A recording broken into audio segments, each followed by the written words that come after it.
Na michezo nikwambie tu kwenye mitandao ya kijamii, moja ya vitu ambavyo vinazungumza sana hivi sasa ni kuhusiana na mwamuzi ambaye amezuiwa kuingia USA kwa ajili ya kwenda kuchezesha kombe la dunia, na wachambuzi mbalimbali wametoka na kuzungumza maoni yao kuhusiana na kile ambacho kimegusa mioyo ya watu wengi, ama imegusa hisia za wanamichezo wengi, lakini pia wadau mbalimbali wa kimichezo. Tumeona mpaka waandishi kutoka nje na wao pia wakiwa wanazungumzia swala hilo.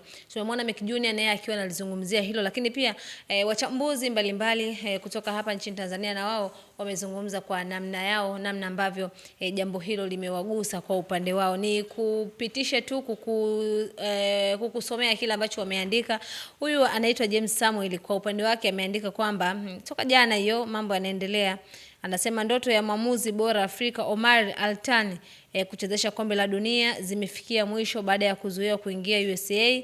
Alichelewa kuingia kwa sababu ya visa, akapata baada ya kutua, akazuiwa airport na baadaye kurudishwa. Sababu ni kwamba anatokea Somalia ambapo sheria za USA haziruhusu watu wa taifa hilo kuingia.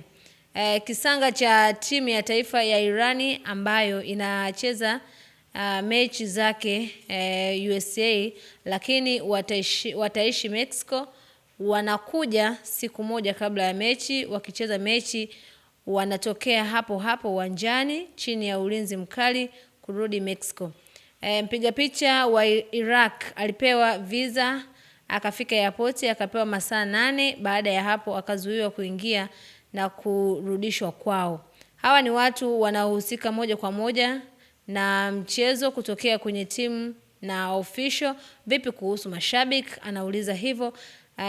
FIFA wameweka wazi kuwa wao hawahusiki na taratibu husika za nchi, lakini ni hawa kwenye baadhi ya nchi walifanikiwa kupunguza makali ya masharti ili watu wafurahie soka. Mpira wa miguu ulimwenguni ni moja kati ya silaha yake moja kati ya silaha yake kuu ni kuwaunganisha watu, lakini kinachoendelea USA ni kama lengo la kuwaunganisha limepotezwa. Kuelekea siku ya ufunguzi Alhamisi tarehe 11, watu wanaanza kuona msisimko wa World Cup 2026 unaanza kuingia dosari mapema kutokana na mengi yanayoendelea USA, ikiwemo gharama za huduma mbalimbali kwa kuwa juu sana, mfano vyakula, usafiri na kadhalika. Lakini baada ya taarifa hiyo kutokea, leo tena tumeona video ikisambaa ikimuonesha referee huyo akiwasili nchini Mexico, na waandishi mbalimbali tumewaona pia wakihitaji kupata neno lolote kutoka kwa mwamuzi huyo, azungumze pengine lolote kuhusiana kile ambacho kimemkuta baada ya kushindwa kuingia Marekani, akarudi nchini Mexico. Na hapa amerudi pia huyu James Samuel kuzungumza. Anasema mwanetu Omar Altani leo karejea Mogadishu kutokea Istanbul. Ndoto ya kuchezesha World Cup 2026 imekufa. Kuna taarifa Canada walisema aende kuchezesha michezo hapo, ila haiwezekani kwa kuwa marefa wote.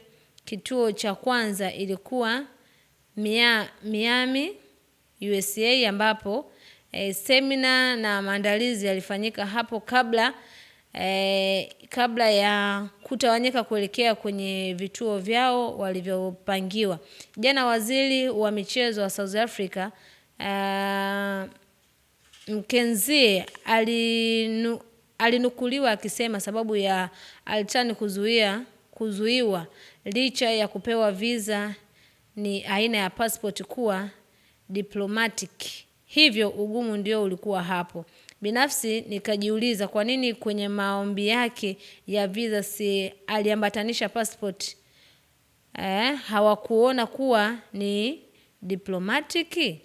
Okay, kwani ni lazima uwe mwanasiasa kuwa na aina hii ya passport?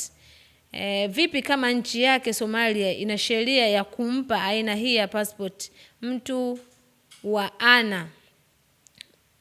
Ana na Omar ambaye kiuhalisia kwa sasa ndio balozi wao namba 1. Hayo ni maoni yake, lakini Jofrea pia naye ameguswa na hilo. Amezungumza kwamba kuna mfanyabiashara mmoja raia wa Somalia amemzawadia mwamuzi Omar Altan kiasi cha fedha taslimu dola 100,000 kama fidia na ya kipato ambacho atakikosa baada ya kukataliwa kuingia nchini Marekani, ambako ilikuwa amepangiwa kuchezesha mechi ya kombe la dunia. Mwamuzi wa mchezo wa kombe la dunia wanalipwa kati ya dola 50,000 mpaka 75,000, kipato ambacho Altan atakikosa baada ya kushindwa kuingia nchini Marekani.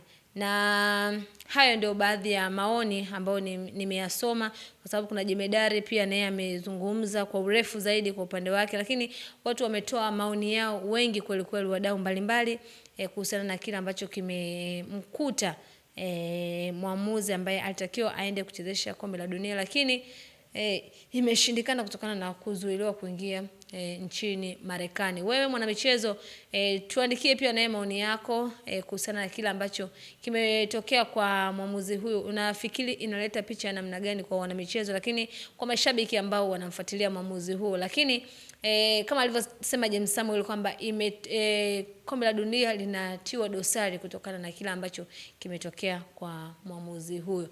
Kwa leo ni hayo, ni kutakia tu kila laheri na endelea kutufuatilia Ava TV kwenye mitandao yetu ya kijamii. Tunapatikana kwa jina hilo hilo la Ava TV. Naitwa Memorasia, nyuma kamera ni Wilvin Trends.